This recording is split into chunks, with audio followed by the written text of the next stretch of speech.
I had this really elaborate setup, and it was cool, but it was so hacky. I sat down with him in front of Houdini, and we went through like, okay, what are the first steps I did? And we kind of started building this out in Houdini. And then when I saw how easy it was to do the same things that I had spent 2 weeks doing, and when I saw how easy it was to change the input mesh and just have it like propagate and update, I got like goosebumps. I'm like, okay, this is not legal. In fact, last night I was up really late because we wanted to get as many sims caching over the weekend for a big project we're doing. And I'm running, I think, 12 different scenes. And they're all like using this one setup that I've developed with, that basically just looks at a folder of files that have been prepared and then process them, like bring them in, run like some initial setups on it, cache that. It has like 12 or 13 different caches along the way. And each needs to happen in order before it can start the next cache. And then at the end, you end up with a perfect asset that can be rendered and brought into other scenes and stuff. These caches are huge. Like, we're probably generating a terabyte a day running that stuff. But this one, which Canada, named after the country. Oh, hi Simon, thank you so much for accepting the invitation on the M Motion Designer Community YouTube channel. It's really an honor to have you here. Why? Because you inspire like thousands of motion designers, like myself, to be honest, with the artwork of like the first time I think I've seen your work is from Man vs Machine, like Nike Hypervenom 2. That was a good project. Yeah, like 8 years ago. I think that was I don't know, like it's the one who changed everything for me. Like I was in graphic design school, and after seeing it, I was like, okay, now I want to create the same thing. I want to do 3D motion design. This is so inspiring. Don't need any camera. You can create whatever you want, whatever you can imagine. So that was really like the beginning of this journey. So thank you for that, man. Oh no, you're welcome, and thank you for having me. Honor's all mine. And yeah, that was a project that definitely was. I mean, it was a lot of passion in that project when we did it, and it was the first project that I used Houdini on as well. So it was quite exciting because it was just another level of scalability that wasn't there before. Yeah. The amount of geometry detail you could just grow on that previously would have only been possible with textures, but then you wouldn't have that three-dimensionality in it. So yeah, that was definitely a fun project. That still means a lot to me, that project. Yeah, maybe there's young designers who start today and don't know your work or on what's your background. So if you could explain to them what's your background, how you achieve all of the things and where you are at the moment. Yeah, sure. So so I'm an old man now, starting to get used to not being the youngest in the room anymore, even though I've shaved now and look really young. I started back, if we go back to the very beginning, the first introduction to motion design I had was when I was like 17, so it was a long time ago. This was at my brother's company, Style War, and I had an internship there. This was in, just 2-week period or so, and this was probably early, 2003, 2004, around that time. So this is when I was exposed to it as something that was a possibility to work with. But at this time I didn't see myself as a creative. Really, I didn't have much in terms of art skills or anything like this. I didn't have any education that was tailored towards. I was just into computers, and I had a little bit of music production that I've been playing around with, but I hadn't really done graphics at all. And then I kind of forgot about it. I went through schools and then I when it was time to decide what to do, I had no idea. And I worked at a grocery store for a year. Started panicking because I felt like I can get stuck here for the rest of my life, which is, not true, but I probably wouldn't have done that. But so I remembered motion design and graphic design in general. And I was like, okay, I need to pursue this. I'm from Sweden, by the way. And in Stockholm and Sweden at the time, there was only one school that had remotely anything related to motion design schools. And it was an evening course and a daytime course at a school called Forsbergs, which was a private school in Stockholm. And I started with the evening course there, which was a really, really good experience at the time. We were 6 students, 2 teachers, once a week. And that's where I kind of cut my teeth a little bit on After Effects and learning about editing and video and filming. And we had like a new task every week. And I learned so much in that 6-month period that I decided and got so excited and geeked out about this that I decided on the spot to just apply for the daytime school, even though it's expensive. And anyway, so I put a lot of effort into making my application. I got in, and there was only like 3 other people who had applied. So it wasn't that easy to find a good education on the subject. So I ended up, that course didn't actually go ahead. Only 3 people had applied. So I instead studied graphic design. So it was print, typography, and communication, for advertising and stuff like that. After a year, however, there was another school that was advertising they were going to start a motion design program in another city. You might have heard of the school, Hyper Island. So this was the first year that they did motion graphics as a kind of full 1-year program. I think they have 2-year programs of that now as well, but we were like the first generation of Hyper Island motion designers. So I signed a contract with an apartment in this other town, like in south of Sweden, without even having got into the school. I was just like, yeah, I'm doing this. Because I had no fear, and I was so certain that I was going to be able to give it all. And sure enough, I got in. And that was a really intense year of just, grinding, learning as much as I possibly could. Because I knew from being at this Forsbergs previously, when I went to internships, I went to an internship at a production company, and they asked me like, "Oh, can you do this?" And it was like, asked me to do like a 3D sequence, and I was like, I wanted to say yes, but I didn't have the necessary skills to do it at the time. So I was like, next time someone asks me, I want to be able to say yes. So that entire year was literally just learning as much as possible. I picked up C4D there as well the first time. This was about a time when, before this time, you could kind of get away with not knowing 3D in motion graphics. Now you can't really. So that kind of gives you the kind of idea of what time this was. And motion graphics wasn't really that known to the general public what it was. I don't know if it is now, but it certainly wasn't back then. And then at part of Hyper Island, at the end of that, it was an internship, and I applied to Members of the Machine and a bunch of other places and got in. And I did my internship there. It was my favorite studio at the time. They were still young at this point, so it was only like 6 people or less. But yeah, rest is history. I stayed there for like 8 years because I didn't see a point in moving to another studio because I was happy where I was. But at the end of that, I felt like I was starting to get a little bit too easy. I needed to challenge myself, and I kind of jumped ship. And now since 4 or 5 years, I've been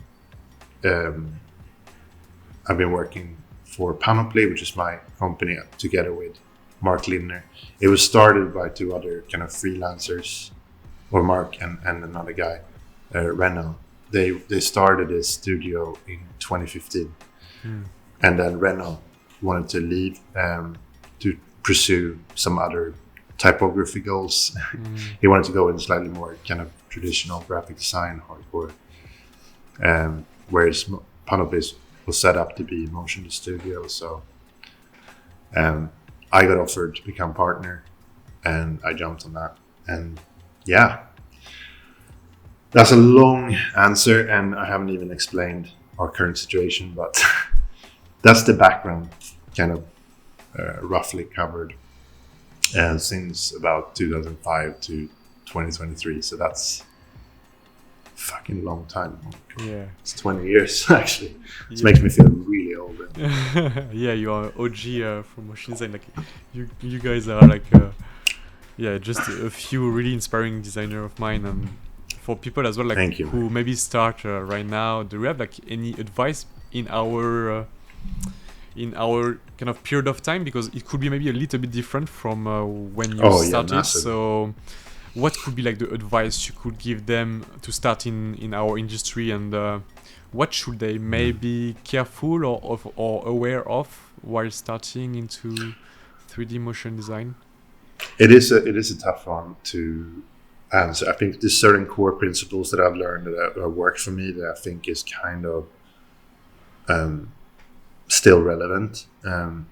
When coming into learning and stuff, it's easy to kind of, well, first off, you need to kind of figure out what you like, so early on, just try everything. Don't kind of question it too much. Just explore, what interests you, but don't be afraid of challenging yourself.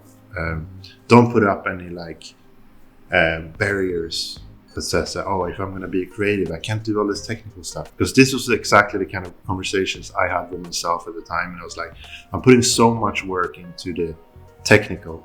I mean, in my case, it helped that I had like the graphic design school beforehand, because I can kind of like then shelve that bit and just focus on the technical. But having that kind of intent with what you're learning, once you've figured out kind of what you want to do, and focus on one thing at a time.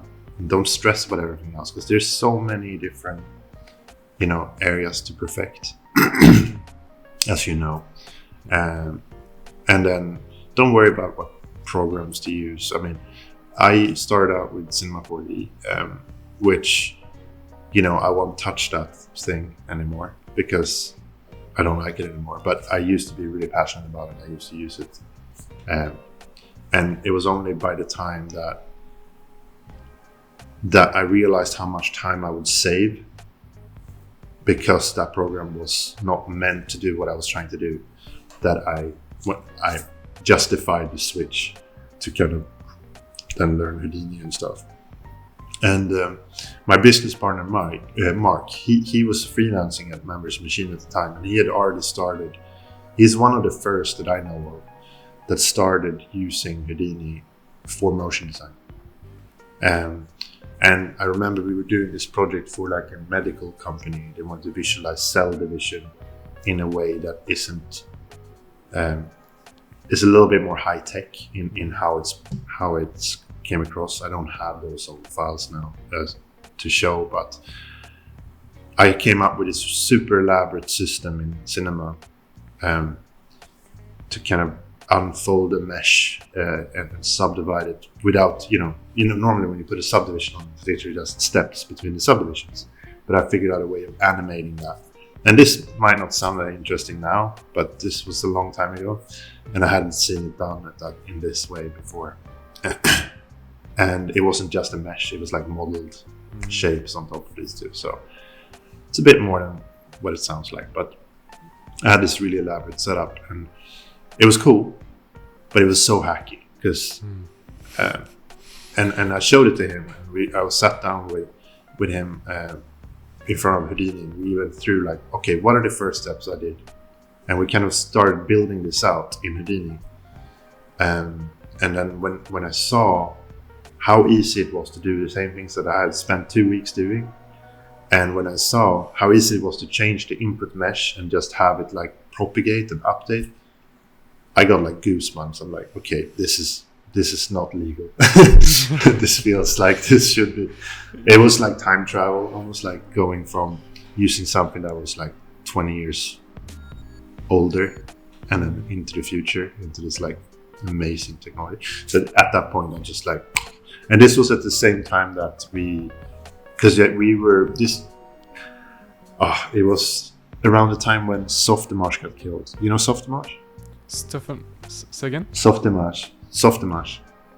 Oh, yeah, sure. Exercise. So Autodesk had on them, and they killed it off at this moment. So before that, I was like learning a little bit of Softemarsh because I was really interested in ice, because it's kind of like their node-based Houdini-like system, kind of.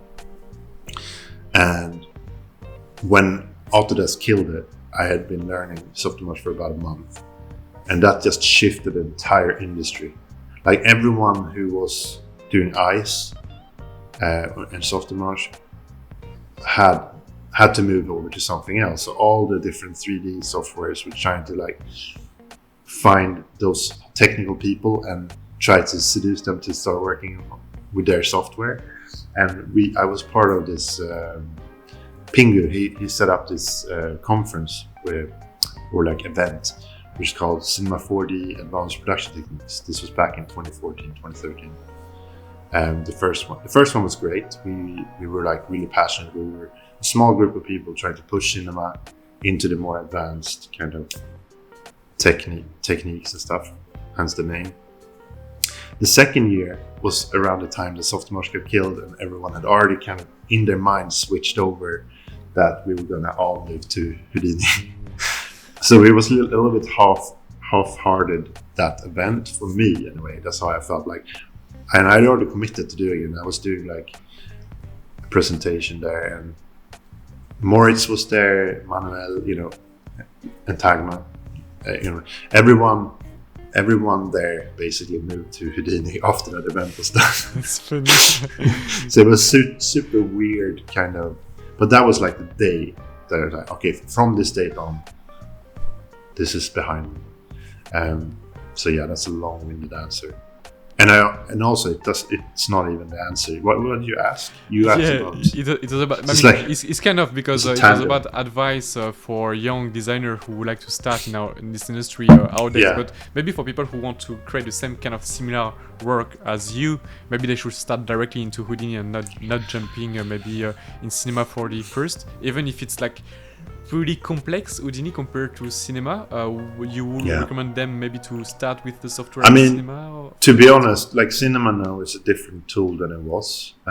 We didn't have a lot of the kind of fields and stuff. There's been a lot of developments that makes it better than it was when I left it. But I mean, start with whatever. I mean, it's gonna be easy enough to kind of transition once you feel like you're starting to bump into the walls, or like another contender is Blender. I think Blender might be a really good option for someone starting out too. Added benefit there is that it's free, and it's getting a lot of popularity. But I don't know Blender. Houdini is definitely the kind of tool that if you learn it, there's no going back. There's nothing else that you can use after that, because it's like the ultimate tool, really. Yeah. And we found that it's very useful for us, even for like the stuff that you normally. Sorry, can you hear that? It's the cat. No, I don't hear. Okay, good. Houdini is like the ultimate tool, even for the simple stuff. We found that it's a lot easier for us to set up the kind of outlines and the kind of previous stuff in Houdini as well, which kind of came as a surprise, because it's just like very procedural. It allows us and portable. Everything just communicates nicely, and we kind of exclusively use that now since a few years. So. Yeah, and don't know if that makes any sense. You also can create your own tools and stuff, so it's make it really useful and pretty fast. Yeah. I guess that's something for those who don't know much with me. I mean, people probably know who listen to this, but it's entirely node-based, and instead of building your models or whatever you're doing, you're building a recipe for building the model. And that's really powerful because it means that you can reuse stuff. So whenever you do R&D or something, and you're building various setups and techniques, you can then later just package them up into something called an HTA, which is basically just a compound of nodes that you can then package up and then distribute or use in other projects. So you build tools that then can be used together to build other tools that can be, it's just like exponential power, you know.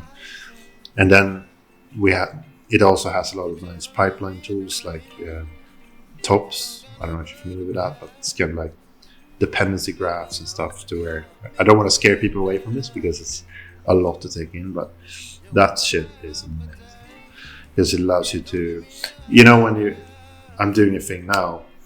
In fact, last night I was up really late because we wanted to get as many sims caching over the weekend for a big project we're doing.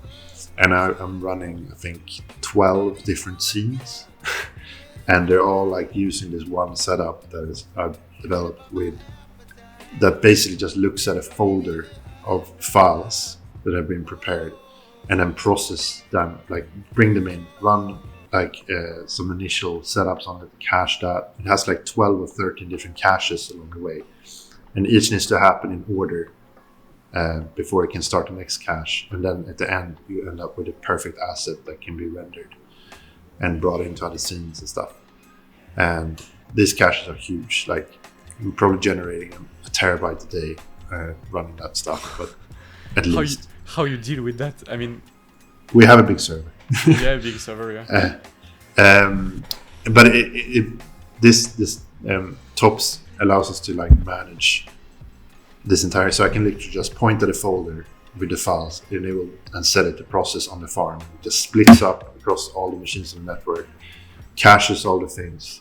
As soon as a certain cache that it needs, or like if I have 2 caches that are needed for the third one to start, it keeps track of everything.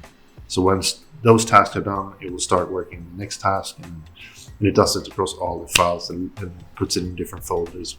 You know, it's super powerful, and being able to do that has been a big, you know, change in my workflow. Being able to use that kind of pipeline aspect.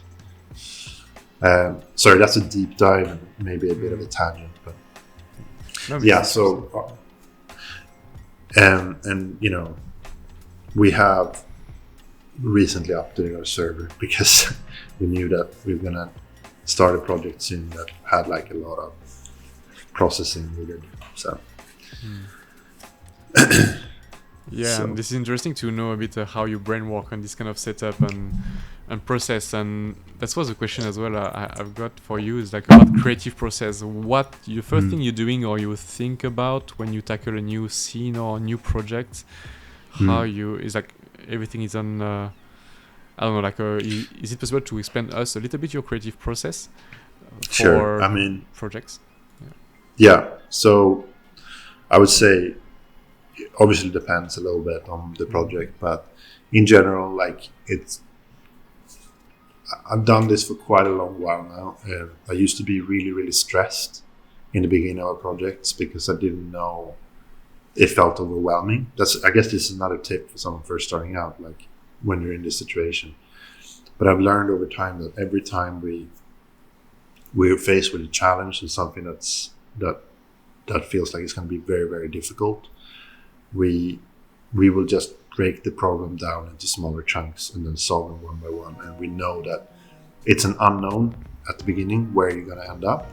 You might have a vague idea of where you want to end up, but even if you don't, the worst thing you can do is panic, because the process means that you will try stuff. Designing is just testing things and throwing them at the wall and see if they stick, and finding what defines the rules of your creative problem. You know, what are the limitations? Like, what are the things that which lines are you not allowed to cross for it to feel like a cohesive solution, creative solution? So we tend to work in a certain way a lot of times, where my business partner and I, we attack it in different ways. We have other people in the team as well, but he usually goes to the very early blockout stage as soon as possible, trying to figure out timings and what we actually, and just seeing the kind of broad picture of what we're creating, whatever that is, creating an animatic or just, putting things down on the timeline so you can kind of start to get a feel for what amount of expression do we need to design for whatever we're doing, whilst I tend to go down the deep rabbit hole of Houdini and trying to figure out what could. But in terms of the creative process, like it's a bit hard for me to say. I mean, sometimes it usually starts with just style frames or even more likely mood boards, just finding pictures, collecting them together, and then trying to say, oh, this and this and this could work, and I can start to project. I can almost visualize it in my head before I even touch the computer, although I do, before I touch the 3D program. And I guess I've just done it enough times now that it just happens. I don't really, I shouldn't say I don't struggle, because sometimes we do, and sometimes it's really hard to find the correct solution. But every time when it feels that way and you start to panic, just realize that you will find it. You're always, like, I can say from my own experience, every time I felt that way, we figured it out. So it's just a matter of sleep. Keep going, and don't let it like put you down, the fact that you haven't found the solution yet. Just keep trying, and normally I find on the third day it starts to work. Third day of banging your head against the wall, it should start working. And then it's just a refinement, And that's the other thing about our workshop, because we're working in Houdini, you can kind of build the skeleton of whatever you're building, and then you can kind of dress it afterwards. It's almost like you're going cooking food. You're like collecting all your ingredients. You're figuring out, you're prepping your sauces or your stocks or whatever you're doing, and then you assemble your meal. And when you have the ingredients, you can try different meals with it. So it's kind of an analogy that I use. So early on, even if you don't know exactly what you're doing, but you have a rough idea, you can start building these foundations in your scene that can then be dressed later on, and it gives you a lot of flexibility, down the line. So, and it's interesting because you were talking about you kind of visualize the frames before in your head, and with nowadays new tool like AI, like Midjourney or DALL-E, is it easier for you guys to kind of have like style frames? Are you using AI in your pipeline or not really yet? It's like exploration so far, because I've tried it. We haven't actually used it for anything right now. I personally, for me, and maybe that's just me being set in my old ways, but like I can already see the picture, like by just looking at the references already. So sure, I could describe it, and maybe the AI would give me a different kind of take on it that I might not have thought of. But at the moment, no, we haven't used it too much. We're keeping an eye on it, of course. It's a very disruptive technology, of course. But no, I haven't felt the need to use it in any extended kind of way at the moment, anyway. But it is. I can see it being useful as kind of the style frame, or not even style frame, but mood board generation phase. Definitely. What about yourself? Do you use it? No, same as you. For now, I'm just exploring. It's not really not useful, but it takes longer time to explore, to find the right prompt, to find exactly what you want, instead of just jumping directly into the software. And that's another thing. I hate the kind of prompting aspect of it, and I don't have. I know it's a fast process, but at the same time, I don't have patience to I feel like a dickhead writing oh, Octane 4K render, ultra detail, blah, blah. You know what I mean? I was like, no. Yeah. I know what you mean. It's funny, but no, it's definitely cool technology, but I kind of wish it didn't exist because it's cheating. And I think, and this is my humble opinion, anything that the AI generates is not from you anyway. Like, it's just, you're not an artist by doing that, and people are gonna hate me for it. But anyway, exactly. And yeah, it's the same with ChatGPT. Now you are not a developer anymore. I mean, people who know how to code now, everybody nowadays know how to code thanks to ChatGPT. So it's the same kind of problem. And also, are you using ChatGPT sometimes? What's your thought about AI? I actually haven't used it myself, but okay. I know the other guys in the studio have used it. For Vex, for example. I've checked some people using it, like seeing how it's pretty amazing. It's very cool. It's only a matter of time before we have like an AI wrangle in Houdini where you can just tell it what you want to do and it does it. I'm all for it, to be honest. That the ChatGPT is cool. What I don't appreciate is if people end up losing their jobs and stuff in the future for this. But that's just the way it is, I guess. Can't really. Yeah, exactly. Which is true for everything. They're gonna take our jobs too. So. Yeah, but I feel kind of bad for like concept artists and stuff. Like, you imagine like the amount of time it's taken to get really good at creating beautiful images. You might spend 10 years, but what is this technology going to do in 10 years? It's already now better than like any human at drawing images, essentially. Mm-hmm. So it must be quite disheartening for someone that's starting out, and I feel for those people. It's a shame because the junior designers are the ones that are going to be replaced first, I feel. And especially in concept art. But I don't know, it's not really my industry, the concept art stuff. We've been doing some stuff in that, but I don't have that much insight in how this is affecting that scene. But yeah, so you end up thinking to use it into your pipeline later, because for example there is some tools with Houdini where you can have like the stable diffusion plugin inside of Houdini, so you can just put some blocks and it's generating like images thanks to stable diffusion. So are you thinking to I know what you're talking about. Try probably I might if we have time. We've been fortunate to be busy with stuff, and it is cool, but I don't see it that useful right now.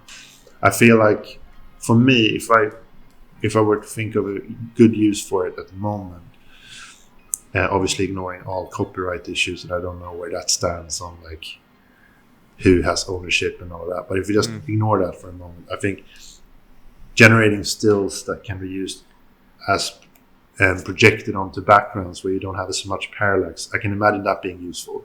Or like dressing, say you're rendering a landscape and you want to kind of up-res it, so to speak, or and then use that as a projection map where you don't have the problem of switching frames. The diffusion process creates this artifact which is so noticeable, and I know there are people working on techniques to stabilize it. Like but corridor at the moment, digital, it's a I mean, there are people working on it, but I do think at the moment it's kind of like a one-trick pony, and it doesn't really do a good enough job of it. If that's exactly what your brief calls for, sure. I know Epic's Twin did some music video with this that was like goes so well with his music because it's so crazy, so it made sense. But anyway, in most cases I would say that it's just a one-trick pony at the moment. Yeah. But as for stills, it's a different story, and if you use it for that, and then like being able to use that in projection or something, that's cool. I guess. Yeah, I agree. And then we have 3D models soon, right? They're working on that too, and that's something I'm applauding, because I'll never have to learn how to model properly. Yeah, next AI will unwrap our 3D model. That could be awesome. Like we don't have to care about that anymore. Yeah. No, yeah, for let's sure. see how Maxon or Blender or Houdini may be working on some tools, and that could be Oh yeah, really exciting. it's gonna touch everything, right? You know, all the big companies are hiring AI artists, you know, to research within this area. Can you imagine? You know, Photoshop must be doing some serious stuff as well, right? Like, because they're seeing what happens. Like, they Yeah. want to be able to, like, okay, can you draw a person here, please? And then, boop, and then it gives you alphas and shit. I can imagine they're doing this, you know. So Yeah, there's It's gonna already be this kind very- of tool in there, like for landscape, for example, to enhance the sky or stuff like that. So yeah, it's like yeah. I mean, I don't really follow it that closely, but I can only imagine, like, all the compositors, like Nuke and stuff. I'm sure they do stuff too, you know. So yeah, it's been interesting to see. I want to see as much of that stuff seeping into the tools to enhance people's workflow rather than replacing people. That's the kind of Yeah, but what do you I'm think it's hoping. gonna replace people? Because I don't know, like clients may not. I don't know, like they will I mean- trust more like a company who have like years Yeah. of experience of. No, I think you're absolutely right. I don't think it's gonna be, at least not in the short term, but certain roles within companies maybe. But yeah, at the end of the day, you want to have someone, a company that is you can hold accountable for delivering stuff. If you're working with a robot, you don't know what kind of, you know, copyright issues you're gonna bump in. Knowing how certain companies, especially in America, are so scared of, like, you know, doing something even remotely similar, even if it isn't even similar, because they're worried about getting sued. You know, that's, you know, I don't think it's realistic that you could just, like, come on, Midjourney, develop me a campaign for this product. You know, you won't be able to do it. And any task that we've been asked to do, like, there's no way it can do it at this point, you know. But so I think AI accelerated workflows is definitely going to happen more and more, and I'm all for it. But yeah, if that makes sense. And I was wondering, like, which kind of project did you enjoy working on the most? Like from Panoply project or Man vs Machine. Like, is there any project like you really enjoyed working on, and why? Yeah, I mean, it's really hard to say. Every project offers something new and challenging, and that's the kind of aspect that I do enjoy. I do enjoy when it's a little bit out of reach and you have to kind of, like, find your way through it and, like, learn a lot along the way. Those are the best ones. I really enjoyed working on the Heredera project we did, the tequila film for Panoply. That was a really great experience, and it was the first time we started exploring some techniques that was slightly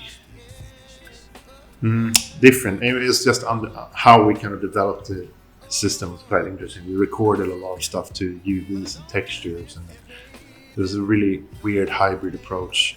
Hard to explain, really, but that was a really fun project. Also creatively, I feel like that kind of came. We kind of had a lot of control over the narrative. So it's that combination where you can fully realize an idea from start to finish and deliver it. And, you know, that is just really amazing. It's a lot of good projects. You mentioned Hypervenom. That's an old project, but that was a highlight for sure at the time. It's when I developed this kind of infection system. I don't know at the moment, you know, when it's like filling in this fabric that looks like fabric from far, but it isn't fabric. And it really, when I saw some of the first frames of that, when I was opening up the IPR, I was like, shit, that looks like something that is like texture. It looks like photographed from, like, some weird space camera, like some weird alien artifact. And when I first saw it, I was like, all the little shadow details between these little strands and everything. Like, this is texture level quality in geometry, and that kind of, at the time, that felt really, really amazing. Not really a good answer, but it's so hard to say. Like, we're doing a project now which is super challenging as well, which is I can't talk about really yet, but it requires a lot of that kind of pipeline stuff to work, because it's scaling something that previously wouldn't have been scalable to this level. So it's really cool. But yeah.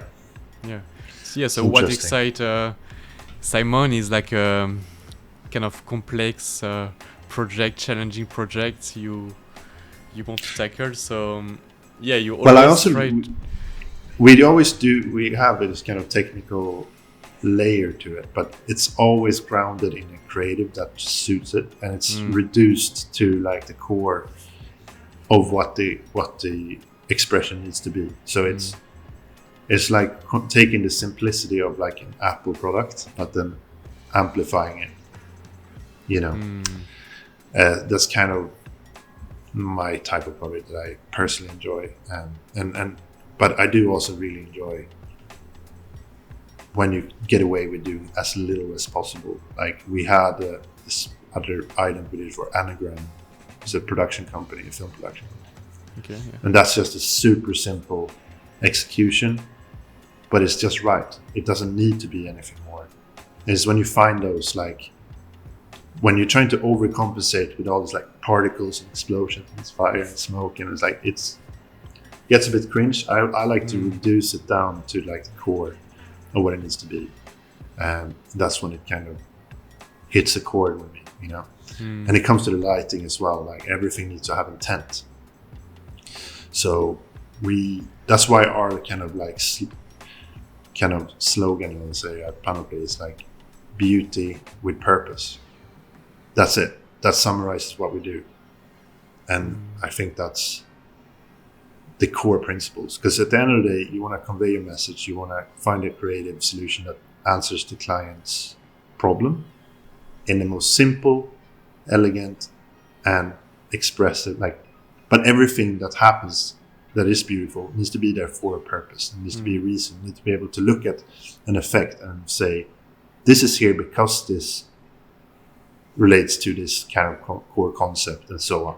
So that's the kind of design rules that we kind of touched on earlier. Like everything has to kind of relate to it in some way.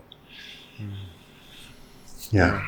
And you guys keep the team pretty small so far at Panoply, or you're working mainly with the freelancer, or you hire? Yeah, exactly. Like, we found over the years that we can only work with kind of senior people. We that's just how we operate. It's part of the reason why we're also just working in Houdini, because we found that the more tools we remove from our workflow, the more efficient we can be. So we literally just have, Houdini, Nuke, and Resolve, and that's all we need.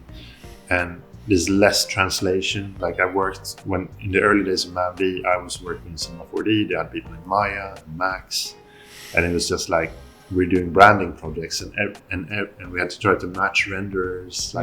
Like sometimes we had 3 or 4 different engines in one project.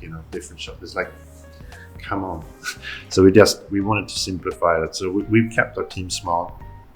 And a little bit about how we operate now. Like since the early. And we had a studio in London, we had a studio in London. We then scaled it up so that we were able to have more people in-house. But then when the pandemic happened, everyone worked from home, as you know.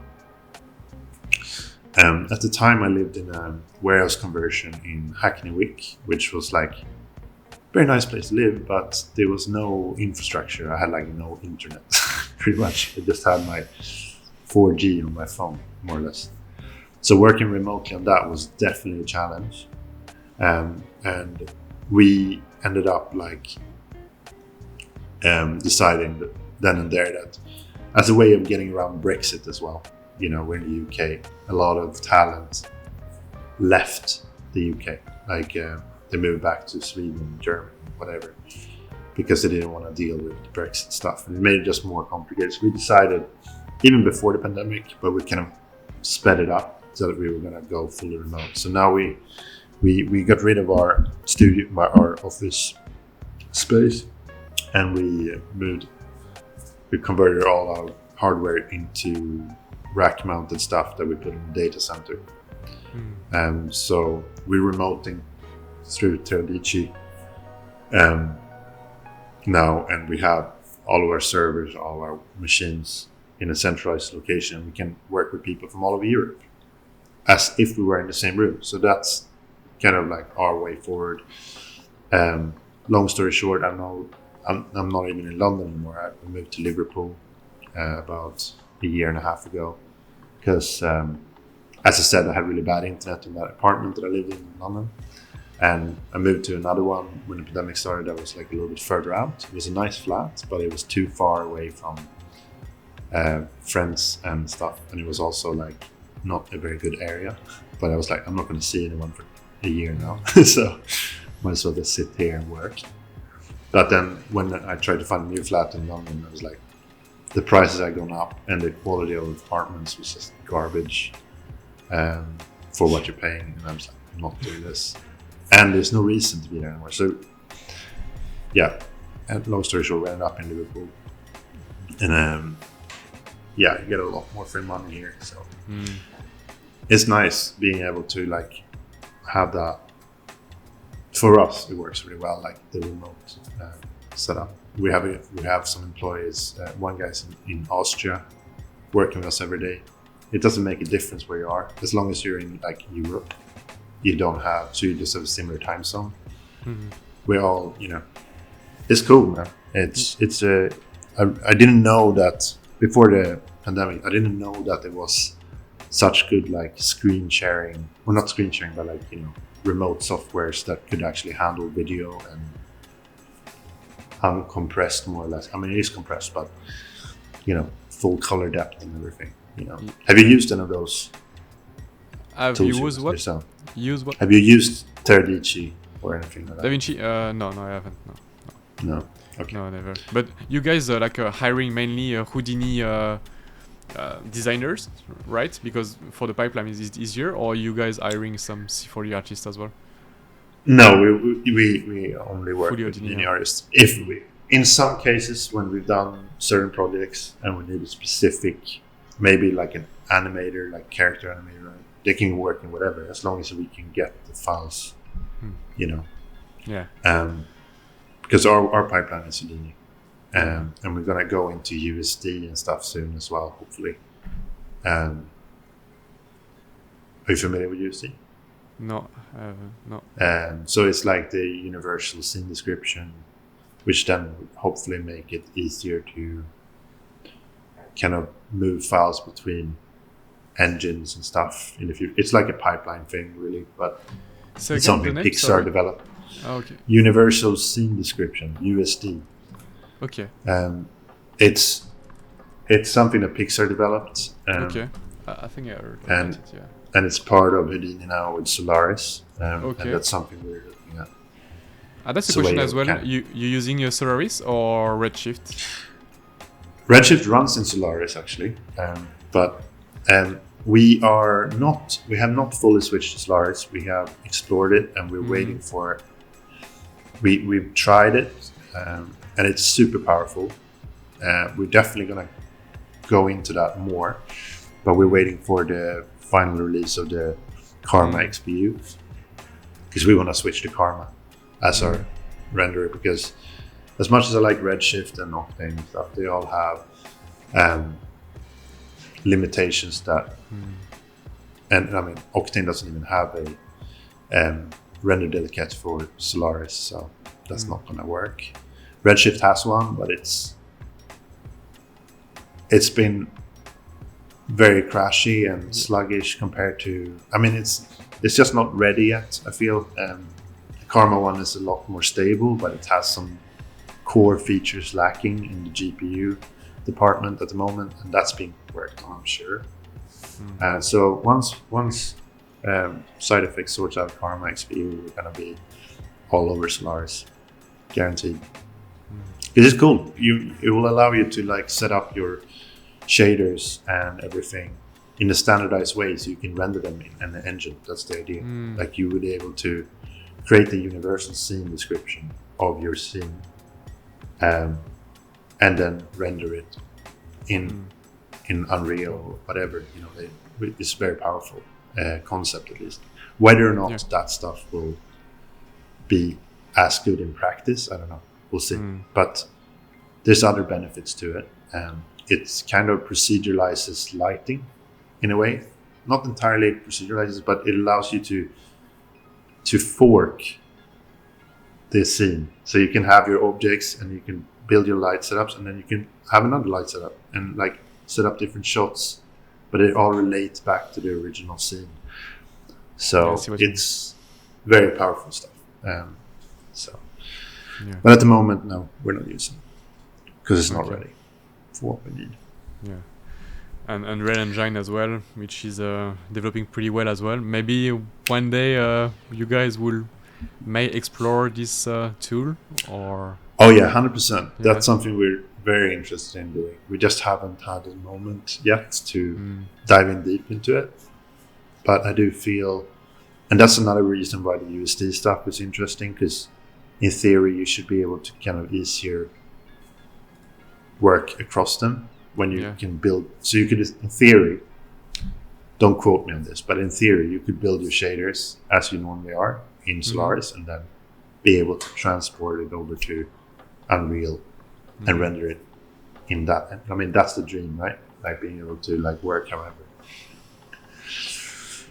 I mean, I'm sure, like, for rendering purposes, I'm not convinced myself. I know that Unreal is developing nicely, but I'm not convinced that that necessarily is the way for just...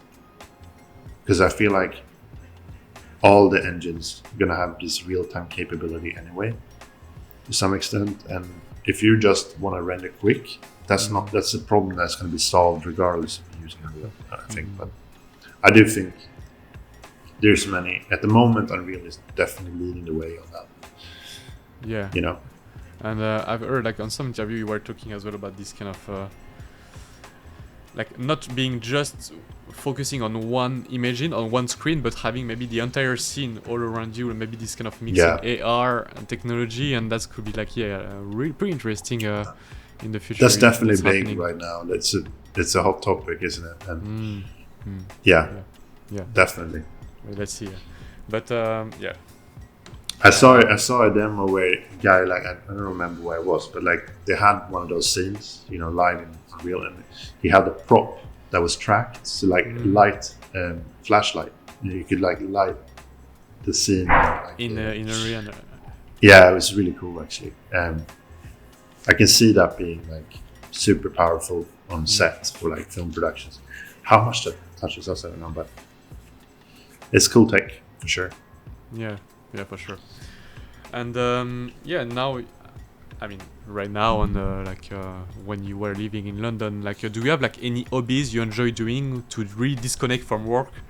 Do you have any activities you like doing, or focus on tech and computer even the weekend? No. I prefer not. I mean, I do like gaming as well, which is not away from the computer. But one thing I like to do is go for. I skate. Use skateboards a lot. I'm an early adopter of the kind of electric skateboards as well. So I've been riding them for 10 years already.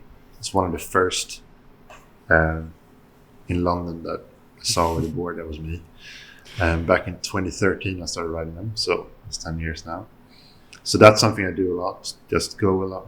Liverpool has a really nice like seaside. It's by the ocean, so you can ride along the dock and docks down there with and just get really nice views and just ride for hours, which is super nice. So that's something I do. It's also the best way to get around, to be honest, because it's cheaper than driving a car. You don't have to worry about traffic.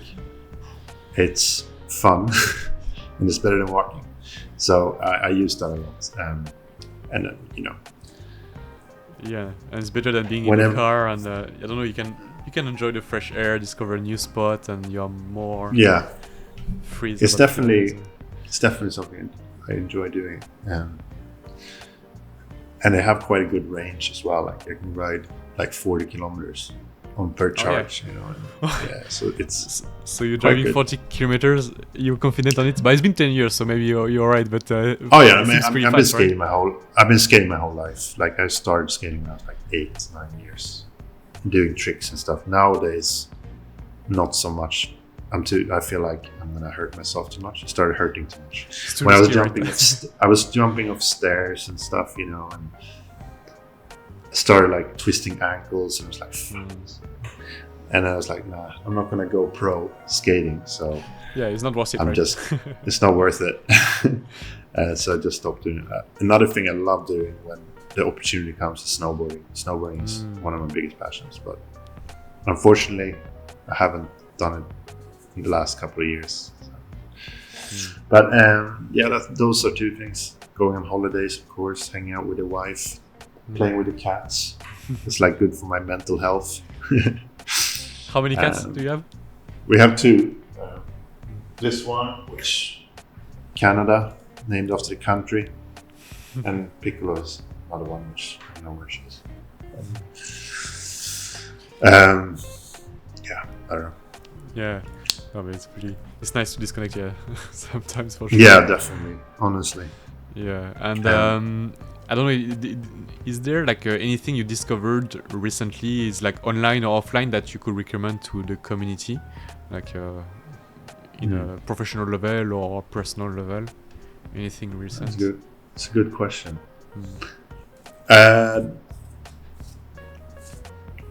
There was a thing I haven't really discovered, like looked into it too much, but it was there's a tool called Roam. Rome? I think Roam. Okay. I think it was called Roam. I just looked at an interview with this guy who's developing it, and it's an interesting tool. It's not directly related to what we do, but it's a way of tracking thoughts and ideas and concepts over time and how they relate together. It's like a note-taking app / database that seems really interesting, but also very daunting because it's not the most user-friendly thing I've seen, but it seems it has some really powerful concepts in terms of how you can track thoughts over time and how they develop and how they relate, and being able to like zoom in on various aspects of that idea and where it came from and relate back to it.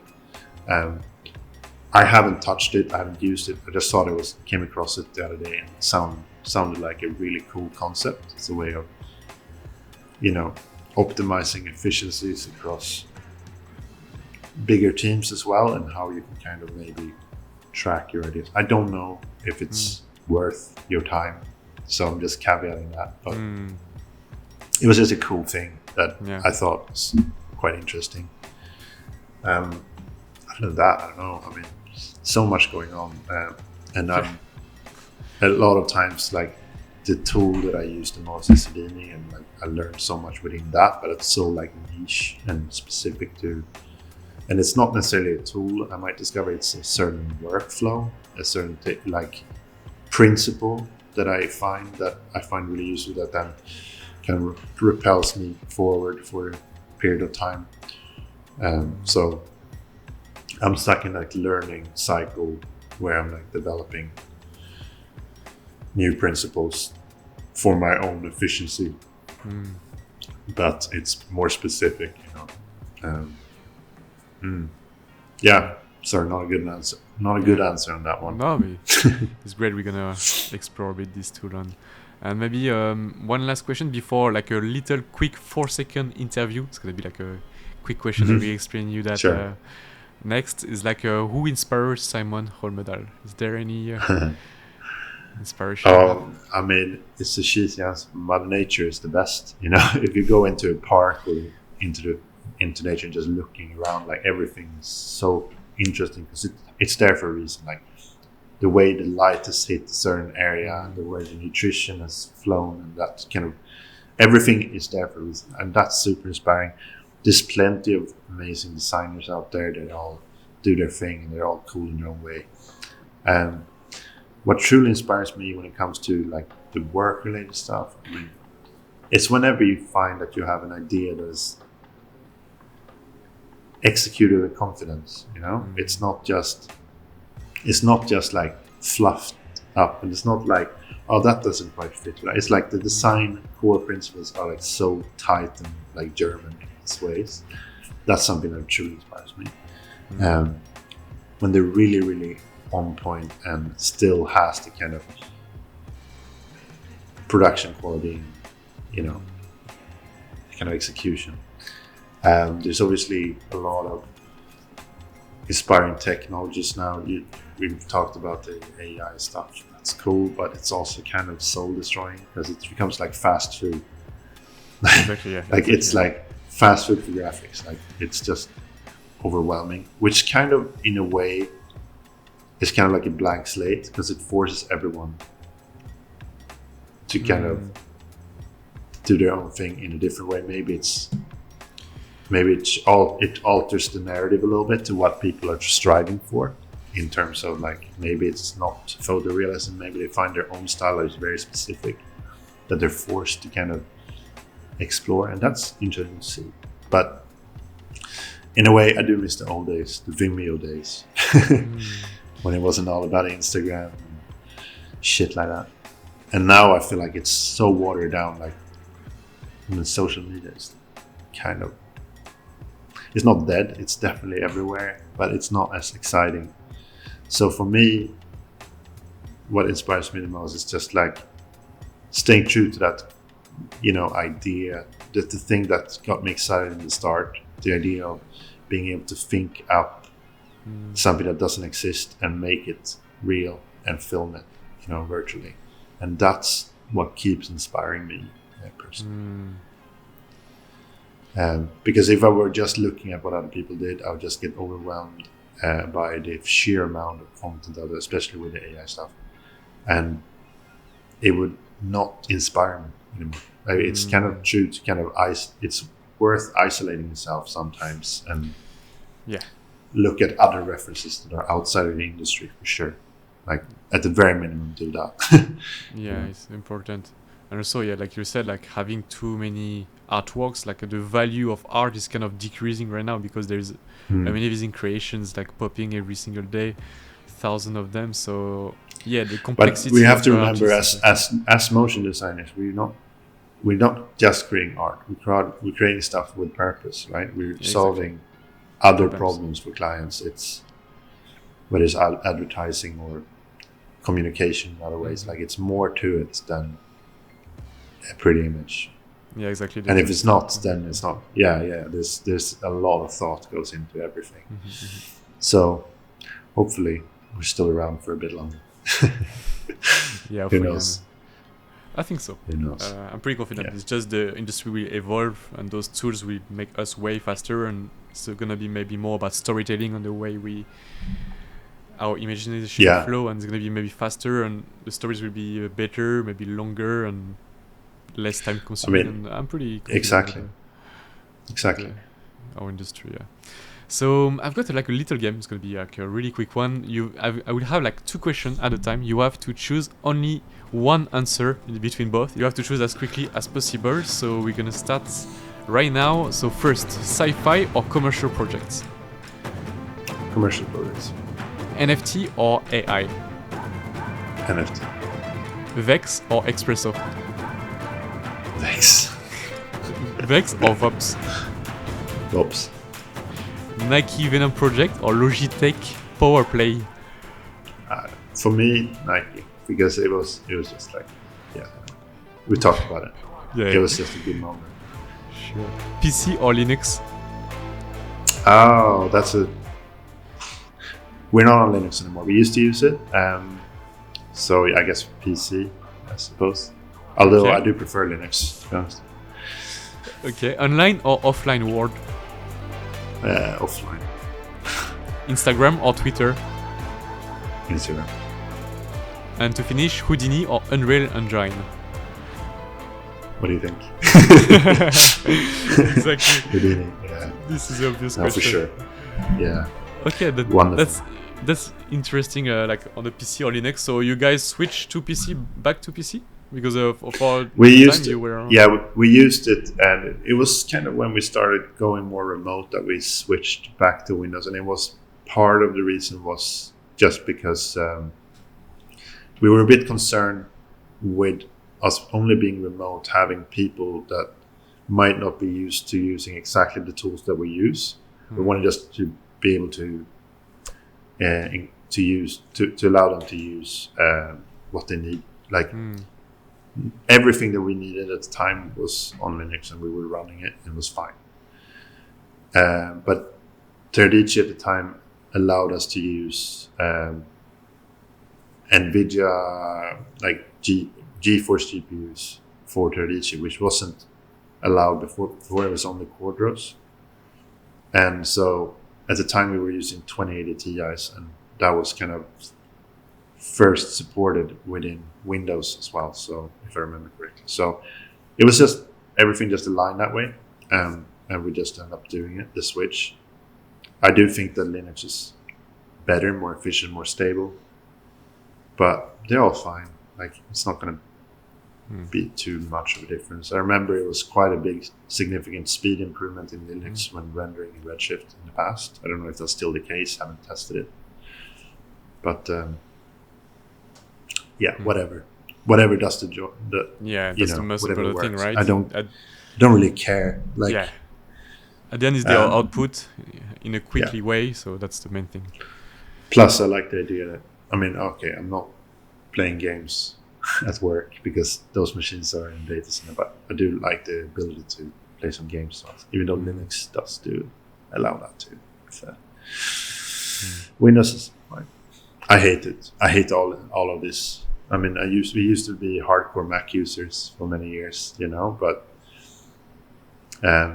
they just didn't update the Mac Pros for so many years, and just at the end of the day, you ended up at a big disadvantage when it comes to 3D if you were to work on a Mac, because you don't have the kind of GPUs that you need for rendering. I mean, we're fully committed to GPUs for many years now, and I think we have 5,000 cards now. I think we have 30 of them. So we're not going back to CPUs anymore. It's too late for us anyway. Anyway, thank you so much for your time. Thank you for this inspiring chat. I think it's gonna help a lot of young designers, and it was really interesting to have your thought on many subjects like AI. So thank you so much for your time, Simon. It's been a pleasure. And where people can find your work, or maybe on your Instagram, but you said you're not really into I'm gonna try to step up my game a little bit on the social. I've been slacking off too much on that, but Instagram is Simon Holmedal, I guess. I mean, you can put some links, right? Yeah, we're gonna put all of the links in the description.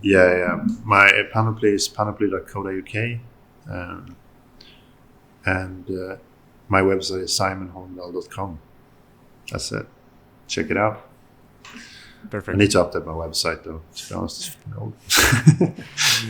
But the quality of the project are always gold, right? Thank you, Simon. See you. Thank you.